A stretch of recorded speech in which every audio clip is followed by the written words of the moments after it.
Jæja, skrítin leikurinn í Garðabænum, bara fyrstu viðbrögð eftir leik.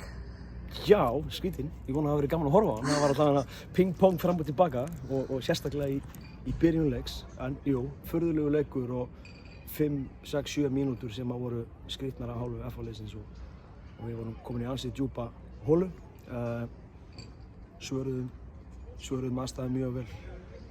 Við hefðum getað kastað handklæðinu hérna í hálfleik og þú veist, þetta er bara karakter og ekkert nema hrós á leikmenn liðsins hvernig það svöruðu og komu út í seinni hálfleikin og bara virkilega flottur seinni hálfleikur hjá FH-liðinu. Hvað fóruð þið yfir í hálfleik svona? Hvað voru ykkur áherslubreytingar? Já, við breyttum aðeins hérna.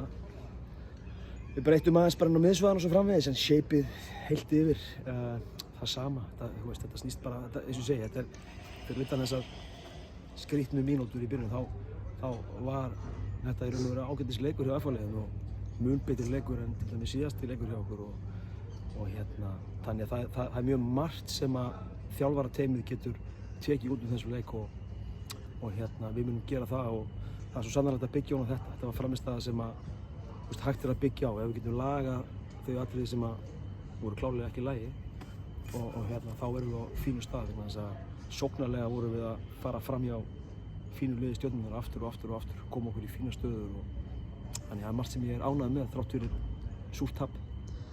Talandi þjálfarateymi og skrítnu mínútur, hvernig leið þjálfarateyminu á þessum skrítnu mínútum þarna hliðarlínunni? Ég hef upplifað svona skrítin moment áður þar sem að hérna maður hefur fengið á sig mörg á skömmum tíma þannig að þetta er skrítin tilfinning og af því að mér leið ágætlega í byrjun.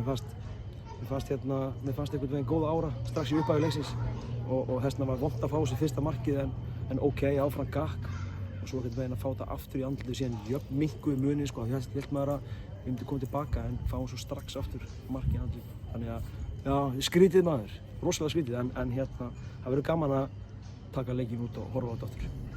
Við FHL í bikarnum í næsta leik, hvernig leggst það í ykkur? Bara vel, við drógumst á móti þeim í fyrra sömuleiðis og þá tókum við skemmtilega rútuferð austur, þannig að núna erum við á heimavelli og bjóðum vin okkar fyrir austan bara velkomna í krigann sko. Það verður bara gaman.